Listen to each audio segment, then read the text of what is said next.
New Fashion Era for lease or sale. For more details, contact 9966116399. నమస్కారం, Kiran TV ప్రేక్షకులకి స్వాగతం. ప్రస్తుతం మనతో పాటు ఉన్నారు శివప్రసాద్ గురూజీ. వారితో మాట్లాడదాం. నమస్కారం గురుగారు. ఆశీర్వచనం తల్లి. గురుగారు, అక్టోబర్ 10న సంకటహర చతుర్థి వస్తుంది కదా, ఆ రోజుని ఎలా వినియోగించుకోవాలి? సంకటములన్నీ తొలగిపోయి, కష్టాలన్నీ తొలగిపోయి, లక్ష్మీ గణపతి పూజ ఎలా చేసుకోమంటారు? శ్రీ మహాగణాధిపతయే నమః. ఐం మహాసరస్వత్యే నమః. శ్రీ లలితాంబికాదేవియే నమః.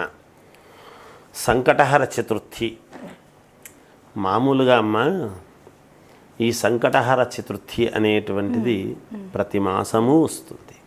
ఓకే. ప్రతి మాసము మనకు ఉండేటువంటివి ఏమిటి అంటే, చాలా వరకు కొన్ని పాటించేటువంటి నియమాలు అనేటువంటివి ఉన్నాయి. ఆ నియమాలు పాటించడంలో ఇలా చతుర్థులు అనేటువంటివన్నీ చేసుకుంటూ వెళ్ళి వినాయక చవితి పండుగ నాడు మహావినాయకుడిని పూజించుకోవటం అనేటువంటిది ఒక ఆనవాయితీ. అవును గురుగారు. ఈ సంకటహర చతుర్థులు అన్నీ కూడా చేసుకుంటూ లాస్ట్లో వచ్చేటువంటి వినాయకుడిని, అలాగే ఏకాదశులు అనేటువంటివి పాటిస్తూ వైకుంఠ ఏకాదశి అనేటువంటిది మనం పాటించడం ఒక పద్ధతి. అలాగే మాస శివరాత్రులు అనేటువంటివి పాటిస్తూ మహాశివరాత్రి అనేటువంటిది ఒకటి రావటం. ఇలా ప్రతిదానికి ఒక పద్ధతి అనేటువంటిది ఉన్నది. వాటిల్లో భాగంగానే మనం సంకటహర చతుర్థి మనం ఏం చేస్తున్నాం, ఒక వినాయక చవితి పండుగ నాడు మాత్రము 10 రోజులు 11 రోజులు పూజించి ఇవన్నీ చేయలేక ఆ ఒక్కరోజు చేసి ఓ ధూమ్ధాం చేసి అంతా వినాయకుడిని తీసుకుపోయి హుసేన్ సాగర్లోనూ ఎక్కడనో నిమజ్జనం చేసి ఇంకా అయిపోయింది వినాయక చవితి, మళ్ళీ వచ్చే సంవత్సరం వరకు మనం వినాయకుడిని పట్టించుకోవాల్సిన పని లేదు అనే పరిస్థితుల్లో వచ్చినాం.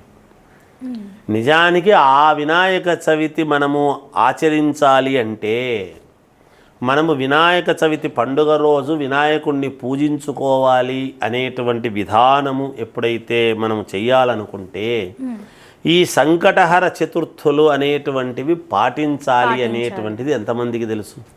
ఓకే. ఇవన్నీ నేను పాటించను కానీ అదొక్కటి చేస్తాను అంటే చేయొచ్చు.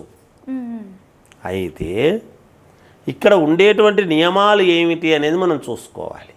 ఓకే గురుగారు. ఇక్కడ సంకటహర చతుర్థి అనేటువంటిది ఏం చేస్తాము అంటే, ఉదయం నుంచి ఏమీ భోజనము ఏమీ తినకుండా సాయంకాలము సంకటహర చతుర్థి అనేటువంటిది మనము పూజ చేసుకొని వినాయకుడిని లక్ష్మీదేవిని పూజించి, లక్ష్మీ వినాయకులను పూజించి చంద్రుడు కనపడినటువంటి తర్వాత రాత్రి భోజనం చేయటము అనేటువంటిది ప్రాధాన్యత. ఎందుకు చంద్రుడు కనపడినటువంటి తర్వాత మనము భోజనం చేయడము? అందుకే వినాయక చవితి పండుగ నాడు కూడా నీలాప నిందలు వస్తాయి, చంద్రుడిని చూడొద్దు అని చెప్పిన కారణం. ఆ చంద్రుడికి వినాయకుడికి లక్ష్మీదేవికి ఒక అనుబంధం. లక్ష్మీదేవికి స్వయాన సోదరుడు చంద్రుడు కనుక ఇక్కడ ఒక అవినాభావ సంబంధం. ఏమిటి మన భాషలో మాట్లాడుకుంటే ఒక ఉన్నతత్వం. చంద్రుడు మనఃకారకుడు. ఎప్పుడైతే మనము సిద్ధి బుద్ధి మన బుద్ధిని సక్రమముగా పెట్టుకొని వినాయకుడిని సంకటహర చతుర్థి అంటే మనకు వేరే దాని మీద బుద్ధి మరలకుండా ఉదయము నుంచి వినాయకుడినే మనము స్మరిస్తూ సాయంకాలము పూజ చేసుకొని మనము పూజ చేసుకుంటామో అది సిద్ధించాలి. ఏ విధముగా? ప్రసన్నమైనటువంటి మనస్సుతో. మనఃకారకుడైనటువంటి చంద్రుడి యొక్క అనుగ్రహం మనకు చాలా అవసరము. కనుక శ్రద్ధాభక్తులతో మనస్సుతో ఎప్పుడైతే పూజ చేసుకుంటామో, వేరే దాని మీద మనస్సు పోకుండా, వేరే ఇవి తినలేదు అది తినలేదు అనేటువంటి మాట లేకుండా నిరంతరము భగవంతుడికి, అది ఉపవాసము అంటే సమీపముగా ఉంటూ గణపతి దగ్గరే మనస్సును ఏకీకృతము చేసి, ఈ సంకటము మనలో ఉండేటువంటి సంకటము అంటే ఏమిటి? బాధలు, అనేక ఏవో ఇబ్బందులు ఇవన్నీ గుర్తు చేసుకోకుండా, ఇక్కడ సంకటం అంటే ఏమిటంటే మనకు అన్ని బాధలు ఉన్నాయి కదా, లోపల ఉండేటువంటి బాధలన్నీ పోవాలని బాధపడుతూ అని కాదు. ఆ బాధల సంకటము అనేటువంటిది రాకుండా బయటికి ఎన్ని వండినా కేవలము వినాయకుడి యొక్క స్మరణ, దైవం ఉన్నాడు నాకేమిటి అని మంచి మనస్సుతో లోపల ఉండేటువంటి సంకటాన్ని పక్కన పెట్టి ఆ సంకటం అనేటువంటిది బయటికి తెలియనీయకుండా మనం ఎప్పుడైతే స్వామికి సమీపముగా ఉండి ఆ రోజు సాయంకాలము మనము పూజ చేసి చంద్రుడు వచ్చిన తర్వాత భోజనము చేస్తాము. ఇది చేస్తే సంకటహర చతుర్థి అనేటువంటి దానికి సత్ఫలితం అనేటువంటిది ఇస్తుంది. ఇక్కడ అమ్మవారిని కూడా ఆరాధించడం. ఎందుకు అమ్మవారిని ఇంత చేసేది ఏమిటి? ధనం మూలం మిదం జగత్తు. మనం ఎప్పుడూ కూడా అమ్మవారు ఎవరు? వినాయకుడికి ఒక రకముగా శ్రీ మహావిష్ణువు యొక్క భార్య, ఒక రకంగా మేనత్త.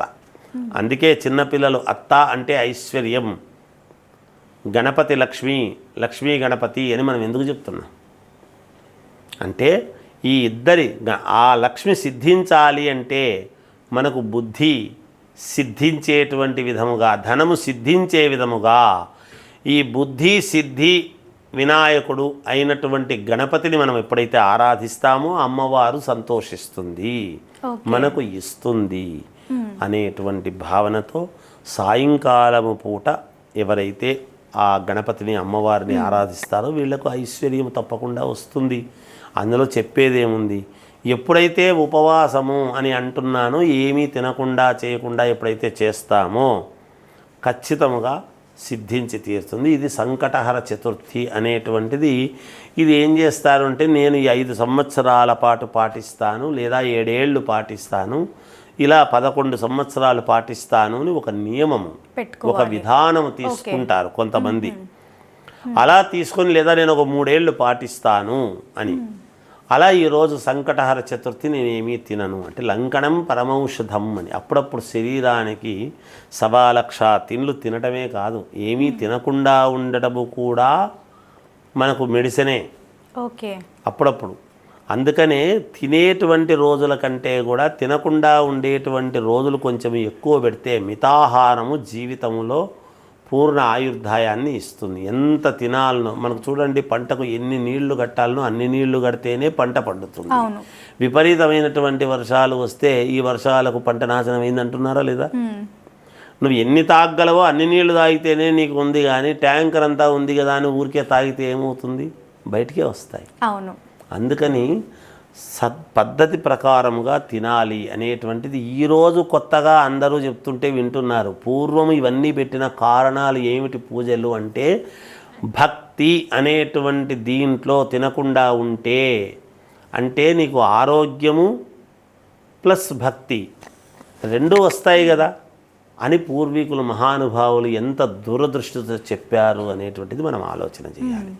ఆ విధంగా చేసుకోవాలి తల్లి. తప్పకుండా గురువుగారు. సంకటహర చతుర్థి రోజు ఏ విధంగా పూజలు చేస్తే సంపూర్ణ లక్ష్మీ అనుగ్రహం కలుగుతుందో ఎంతో చక్కగా తెలియజేసినందుకు ధన్యవాదాలు.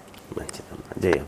చూసారు కదా, మా వీడియో తప్పకుండా మీకు నచ్చిందని అనుకుంటున్నాను. అలా అయితే లైక్ చేయండి, షేర్ చేయండి, మా ఛానల్ని సబ్స్క్రైబ్ చేసుకోండి. గురువుగారిని కలవాలి, మరిన్ని వివరాలు తెలుసుకోవాలి అనుకునే వాళ్ళు వీడియోలో స్క్రోల్ అవుతున్న నెంబర్ని కాంటాక్ట్ అవ్వచ్చు. Thank you.